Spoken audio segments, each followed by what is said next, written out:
ಹುಂಡಿ ಹಣವನ್ನ ಜೆಡಿಎಸ್ ಮುಖಂಡ ಎನ್ಆರ್ ಸಂತೋಷ್ ಮನೆಗೆ ತೆಗೆದುಕೊಂಡು ಹೋಗಿದ್ದಾರೆ ಅಂತ ಆರೋಪ ಕೇಳಿಬಂದಿದೆ. ಅರಸೀಕೆರೆ ತಾಲೂಕಿನ ಅಮ್ಮನಹಟ್ಟಿಯ ಗಂಗಾಳಮ್ಮ ದೇವಿಯ 1,48,00,000 ರೂಪಾಯಿ ಒಯ್ದಿದ್ದಾರೆ ಅಂತ ಗ್ರಾಮಸ್ಥರು ಆರೋಪ ಮಾಡಿದ್ದಾರೆ. ಯುಗಾದಿ ಹಬ್ಬದ ಅಂಗವಾಗಿ ನಡೆಯಲಿರುವ ಜಾತ್ರೆ ಹಾಗೂ ದೇವಸ್ಥಾನದ ಕಾರ್ಯಗಳಿಗೆ ಬಳಸಬೇಕಾಗಿದ್ದ ಹುಂಡಿ ಹಣವನ್ನ ತಮ್ಮ ಟ್ರಸ್ಟ್ ಹೆಸರಲ್ಲಿ ತೆಗೆದುಕೊಳ್ಳುವುದಾಗಿ ಹೇಳಿ ಎನ್ಆರ್ ಸಂತೋಷ್ ಹಾಗೂ ಅವರ ಬೆಂಬಲಿಗರು ಕೊಂಡೊಯ್ದಿದ್ದಾರೆ ಅಂತ ಆರೋಪಿಸಲಾಗಿದೆ.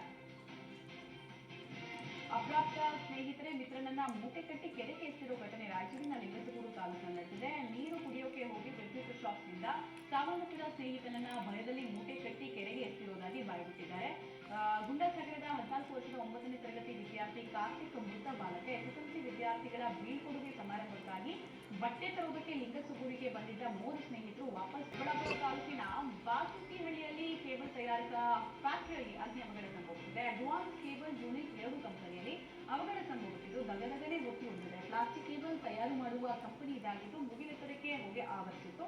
ಮೊದಲಿಗೆ ಕಂಪನಿಯಲ್ಲಿರುವ ಮರದ ಪೀಸ್ಗಳಿಗೆ ಬೆಂಕಿ ಹೊತ್ಕೊಂಡಿದೆ. ವಿಷಯ ತಿಳಿದು ಘಟನಾ ಸ್ಥಳಕ್ಕೆ 3 ಅಗ್ನಿಶಾಮಕ ವಾಹನದ ಸಿಬ್ಬಂದಿಗಳು ದೌಡಾಯಿಸಿದ್ದು ಅಗ್ನಿಶಾಮಕ ದಳದ ಸಿಬ್ಬಂದಿಗಳು ಹರಸಾಹಸ ಪಟ್ಟು ಬೆಂಕಿಯನ್ನು ನಂದಿಸಿದರು. ಬೇಡಿಕೆಗಳ ಈಡೇರಿಕೆ ಆಗುವಂತೆ ಸರ್ಕಾರಿ ವೈದ್ಯಾಧಿಕಾರಿಗಳ ಸಂಘ ಸರ್ಕಾರದ ವಿರುದ್ಧ ಹೋರಾಟಕ್ಕೆ ಮುಂದಾಗಿದೆ. ನಾಳೆಯಿಂದ ಸರ್ಕಾರಿ ಆಸ್ಪತ್ರೆ ಒಪಿಡಿ ಕ್ಲೋಸ್ ಮಾಡಿ ವೈದ್ಯಕೀಯ ಸೇವೆಗೆ ಮಾತ್ರ ಹಾಜರಾಗುವುದಕ್ಕೆ ನಿರ್ಣಯಿಸಲಾಗಿದೆ. ಮೊದಲ ಹಂತದಲ್ಲಿ ನಾಳೆಯಿಂದ ಮಾರ್ಚ್ 15ನೇ ತಾರೀಕು ತನಕ ಕಪ್ಪು ಪಟ್ಟಿ ಧರಿಸಿ ಹೋರಾಟವನ್ನು ನಡೆಸಲಾಗಿದೆ.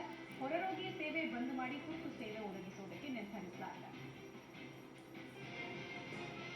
ರಾಜ್ಯದಲ್ಲಿ ನಿರ್ಮಾಣ ಹಂತದಲ್ಲಿರುವ ಪೂರ್ಣಗೊಂಡಿರುವ ಕಟ್ಟಡಗಳಿಗೆ ವಾಸಯೋಗ್ಯ ಪ್ರಮಾಣ ಪತ್ರದ ಬಗ್ಗೆ ಸ್ಪಷ್ಟತೆ ನೀಡಬೇಕು. ಇದರ ಜೊತೆಗೆ ವಿವಿಧ ಬೇಡಿಕೆ ಈಡೇರಿಸುವಂತೆ ಆಗ್ರಹಿಸಿ ಕರ್ನಾಟಕ ರಾಜ್ಯ ಅನುಮತಿ ಪಡೆದಂತಹ ವಿದ್ಯುತ್ ಗುತ್ತಿಗೆದಾರರ ಸಂಘವು ನಾಳೆಯಿಂದ ಪ್ರತಿಭಟನೆ ನಡೆಸುವುದಕ್ಕೆ ನಿರ್ಧರಿಸಿದೆ.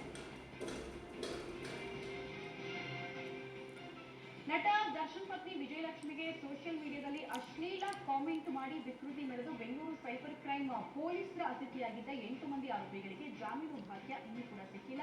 70 ದಿನಗಳು ಕಳೆದರೂ ಆರೋಪಿಗಳಿಗೆ ಜಾಮೀನು ಸಿಕ್ಕಿಲ್ಲ. ಸೋಷಿಯಲ್ ಮೀಡಿಯಾದಲ್ಲಿ ಅಶ್ಲೀಲವಾಗಿ ಕಮೆಂಟ್ ಮಾಡಿ ವಿಕೃತಿ ಮೆರೆಯೋರಿಗೆ ವಿಜಯಲಕ್ಷ್ಮಿ ಕೇಸ್ ಬಂಧನವಾಗಿರುವ ಆರೋಪಿಗಳ ವಿಚಾರದಲ್ಲಿ ಕೋರ್ಟ್ ನಿರ್ಧಾರ ಎಲ್ಲರಿಗೂ ಎಚ್ಚರಿಕೆಯ ಗೌರಿಯಾಗಿದೆ. ಕೆಂಪೇಗೌಡ ವಿಮಾನ ನಿಲ್ದಾಣಕ್ಕೆ ವಾಮಾಚಾರ ಮಾಡಿಸಲಾಗಿದೆ ಅನ್ನೋ ಅನುಮಾನಗಳು ಈಗ ಮೂಡ್ತಾ ಇದೆ. ಏರ್ಪೋರ್ಟ್ನ ಪೋಸ್ಟ್ ಆಫೀಸ್ಗೆ ಒಂದು ವಾಮಾಚಾರದ ಪಾರ್ಸಲ್ ಬಂದಿದ್ದು ಪಾರ್ಸಲ್ ತಂದು ಸಿಬ್ಬಂದಿ ಬೆಚ್ಚಿ ಬಿಟ್ಟಿದ್ದಾರೆ. ಮಹಿಳೆ ಹಾಗೂ ಪುರುಷನ ಫೋಟೋ, ಅರಿಶಿನ ಕುಂಕುಮ ಫೋಟೋ, ಸುತ್ತಲೇ ಕೊಳೆತಂತಹ ಟೊಮ್ಯಾಟೊ ಮತ್ತು ಹೂವಿನ ಹಾರದ ಮೇಲೆ ಕಬ್ಬಿಣದ ಪೀಸ್, ಟೂತ್ಪೇಸ್ಟ್ ಇದು ಅವುಗಳಿಗೆ ಪೂಜೆ ಮಾಡಲಾದ ಪಾರ್ಸಲ್ ಬಂದಿದೆ. ಇಂಥವರ ವಿರುದ್ಧ ಕ್ರಮ ಆಗಲಿ ಅಂತ ಸಿಬ್ಬಂದಿಗಳು ಆಗ್ರಹಿಸಿದ್ದಾರೆ. ಗೃಹಲಕ್ಷ್ಮಿ ಗ್ಯಾರಂಟಿ ಯೋಜನೆಯಲ್ಲಿ ಬದುಕಿರುವ ಬಡಪಾಯಿ ಮಹಿಳೆಯರಿಗೆ ಸರಿಯಾಗಿ ಹಣ ಕೊಡದೆ ಸತ್ತವರಿಗೂ ನೀಡುತ್ತಾ ಇರುವ ಆಘಾತಕಾರಿ ವಿಷಯ ಬೆಳಕಿಗೆ ಬಂದಿದೆ. ಮಹಿಳಾ ಮತ್ತು ಮಕ್ಕಳ ಕಲ್ಯಾಣ ಇಲಾಖೆ ಅಧಿಕಾರಿಗಳ ಮಹಾನಿರ್ಲಕ್ಷ್ಯಕ್ಕೆ ಬೀದರ್ ಜಿಲ್ಲೆಯ 5,127 ಜನ ಮರಣ ಹೊಂದಿದ ಫಲಾನುಭವಿಗಳ ಖಾತೆಗೆ ಬರೋಬ್ಬರಿ 12 ಕೋಟಿ ಗೃಹಲಕ್ಷ್ಮಿ ಹಣ ಹೋಗಿದೆ.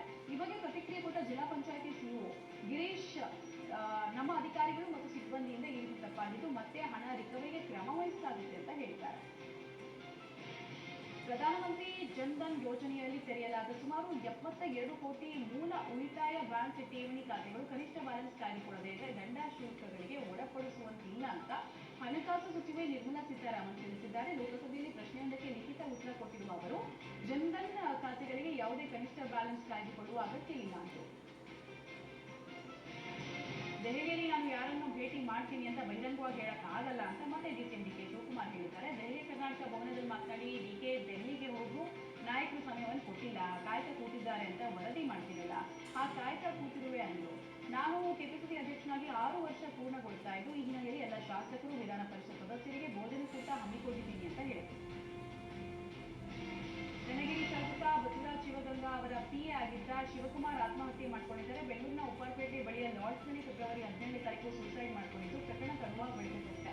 ದಾವಣಗೆರೆ ಮೂಲದ ಶಿವಕುಮಾರ್ನನ್ನ ಕೆಲ ದಿನಗಳ ಹಿಂದೆ ಕೆಲಸದಿಂದ ತೆಗೆಯಲಾಗಿತ್ತು. ಅಲ್ಲದೆ ಮೈತುಂಬ ಸಾಲ ಮಾಡಿಕೊಂಡಿದೆ ಎನ್ನಲಾಗಿದೆ. ಆತ್ಮಹತ್ಯೆಗೂ ಮುನ್ನ ತನ್ನ ಹೆಂಡತಿಗೆ ವಿಡಿಯೋ ಕಾಲ್ ಮಾಡಿ ನನಗೆ ಜೀವನ ಸಾಕಾಗಿದೆ, ಸಾಯ್ತೀನಿ ಅಂತ ಹೇಳಿದ್ರಂತೆ. ಈ ಸಂಬಂಧ ಉಪ್ಪಾರಪೇಟೆ ಪೊಲೀಸ್ ಠಾಣೆಯಲ್ಲಿ ಯೂರಿಯಲಾಗಿದೆ.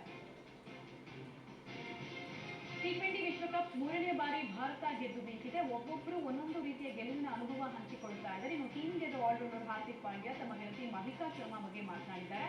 ನನ್ನ ಗೆಲುವಿನ ಹಿಂದಿನ ಶಕ್ತಿ ಅವಳು ಅಂತ ಹಾರ್ದಿಕ್ ಮುಕ್ತವಾಗಿ ಒಪ್ಪಿಕೊಂಡಿದ್ದಾರೆ. ಮಹಿಕಾ ನನ್ನ ಬದುಕಿನಲ್ಲಿ ಬಂದ ಮೇಲೆ ನಾನು ಗೆಲ್ತಾ ಇದ್ದೀನಿ ಅಂತ ಹೇಳಿ. ಭಾರತ ವಿರಾಟ್ ಕೊಹ್ಲಿ, ರೋಹಿತ್ ಶರ್ಮಾರನ್ನ ಕೈಬಿಟ್ಟಿದ್ದು ಯಾಕೆ ಎಂಬುದು ಈಗ ಸಾಬೀತಾಗಿದೆ ಅಂತ ಪಾಕಿಸ್ತಾನದ ಮಾಜಿ ಕ್ರಿಕೆಟ್ ಆಟಗಾರ ಶೋಯಬ್ ಟೀಮ್ ಇಂಡಿಯಾದ ಬಗ್ಗೆ ಮಾತನಾಡಿದ ಅಖ್ತರ್, ಬಿಸಿಸಿಐ ತಂಡದಲ್ಲಿ ಮಾಡಿದ ಬದಲಾವಣೆಯಿಂದಾಗಿ ಇವತ್ತು ಸಂಜು ಸ್ಯಾಮ್ಸನ್, ಇಶಾನ್ ಕಿಶನ್ ನಂತಹ ಆಟಗಾರರಿಗೆ ಅವಕಾಶ ಸಿಕ್ಕಿದೆ. ವಿರಾಟ್ ಮತ್ತು ರೋಹಿತ್ ಕೈಬಿಟ್ಟಿದ್ದು ಅದು ಯಾಕೆ ಅನ್ನೋದು ಈಗ ಅರ್ಥ ಆಗಿದೆ ಅಂತ. ಹೊಸ ಚಿತ್ರದ ಟೀಸರ್ ರಿಲೀಸ್ ಆಗಿದೆ.